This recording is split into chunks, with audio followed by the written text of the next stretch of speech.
A manager was outraged to discover that one of the janitors working under his supervision had sought assistance from her son in her duties, leading to her dismissal.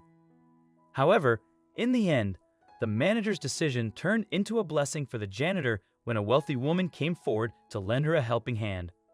Christine was a successful businesswoman who owned a major publishing business. Her competitors were envious of how quickly her company had risen to the top, but only Christine knew how hard she worked for it. Christine was raised in an orphanage. After leaving the orphanage, she pursued business studies at a local college and worked odd jobs to afford the tuition fees. She had several business ideas before she ventured into the world of publishing, and they had all failed. At one point, she was about to give up, but she decided to give it one more go, which is how she came up with the idea of establishing a publishing company. To her surprise, it went on to hit heights she had never dreamed of, and her dreams came true. One day, Christine was supposed to fly to Australia for a business deal, but the flight got delayed by 10 hours unexpectedly. The deal was crucial, and Christine was such a stickler for deadlines that she was enraged. Unfortunately, there were no other flights available at the moment, so she had no choice but to wait. She had to call the meeting organizers and ask them to reschedule it. Christine sat in the waiting lounge, but only half an hour later, she started feeling useless. She liked being productive, so she went to a bookstore and bought a few books that piqued her interest. Then she went to the airport Starbucks and calmly read the books while enjoying her caramel latte and croissant. Almost 3 hours went by, and when Christine left, she spotted a boy sleeping on a dirty rag. She didn't pay much attention to him at first, but as she was walking away, something about the poor boy struck her, and she couldn't help but approach him. "Hey there," she said, softly tapping his shoulder, and the boy immediately woke up. "Who are you?" he asked slowly, rubbing his eyes. Christine smiled and asked, "What is a little boy like you doing here alone? Are you flying with someone? I'm Christine, by the way." The boy shook his head. "I'm Simon. I was sleeping here because I was tired," he said. Christine was perplexed as to why a boy, who seemed no older than 6, was alone at an airport and sleeping on a rag, so she went to the airport authorities and asked them for help. When she returned with a staff member, she noticed a woman holding a mop and hugging Simon. Christine realized the woman worked as a janitor at the airport and that Simon was the cleaning lady's son.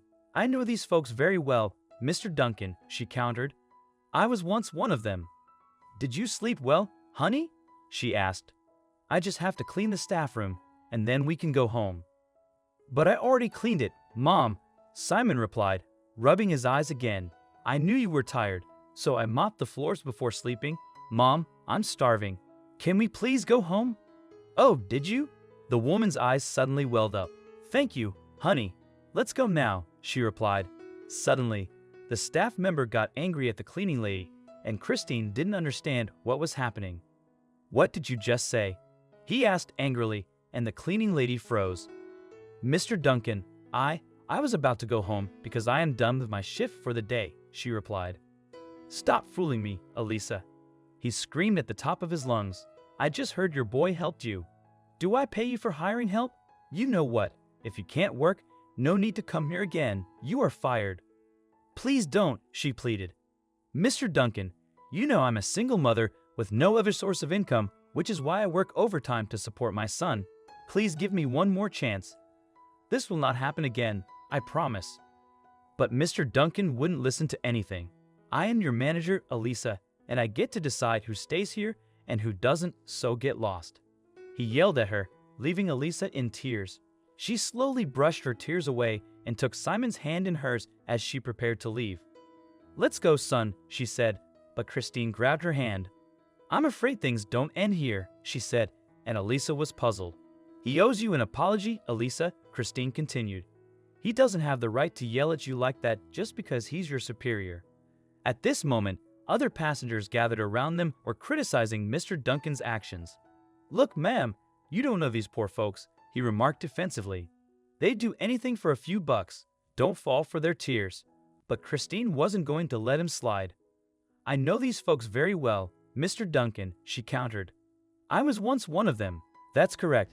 I'm here today because I once worked just as hard for my dreams. You see that little boy," she added, referring to Simon.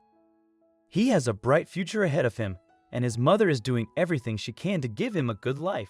I understand she made a mistake by enlisting her son's help, but dismissing her for that reason is extreme, sir. Not to mention that you yelled at her in public.